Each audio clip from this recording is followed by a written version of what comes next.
An 11-year veteran of the San Francisco Police Department. I hold the department's highest Medal of Honor for bravery. That used to mean a lot more to me than it does now. What I'd like to talk to you about today is my now 7-year-old daughter. This is an identical twin. Her sister is now dead.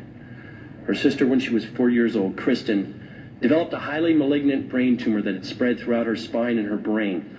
The doctors told us that we had really two options: take her home, let her die, or bring her in for massive dosages of chemo and radiation simultaneously. In either event, she was going to die. They were quite certain of that, and very quickly. Believing her only chance to be the standard route, we gave her the chemo and radiation. It burned her skull so bad she had second-degree burns and her hair never came back. To change her diapers, we had to wear rubber gloves because her urine was so toxic and it burned her. At the end of 6 months, miraculously, she survived the standard treatment, although there was a high expectation she wouldn't. She still had cancer. We were told, sorry, we've done everything we can. Now she's going to die, probably within a couple of months. My wife and I, choosing not to accept that, started reading. The first book I picked up, the third chapter, discussed Dr. Brzezinski. As you may guess, I have some expertise in fraud. In fact, I'm quite certain there are enough attorneys in the room that I could be vordeered as an expert in fraud. And I conducted my own investigation. I have no doubt the man is not a fraud. I have no doubt that he does what he does out of earnest belief that his medicine works. And now you're in a position to judge for yourselves whether it works or not, but it's well established by the FDA that it's non-toxic.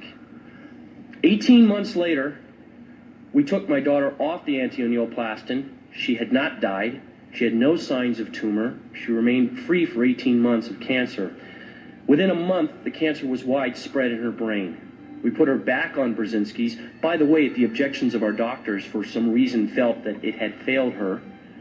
We put her back on. Within 9 weeks, the tumor was completely gone. She died last July of neurological necrosis. Her brain fell apart from the radiation. The autopsy showed that she was completely cancer-free. Out of 52 cases of that disease ever, no one died cancer-free, just Chrissy. So she didn't die of a terminal illness. She died of my inability to care for her properly, and she died from bad advice. She died because there's a government institution that disseminates false information and is not looking out for the welfare of the people. You know, ladies and gentlemen, I swore an oath 11 years ago, and I think most of us in this room swore it at one time or another, to uphold the Constitution. It says life right in the beginning.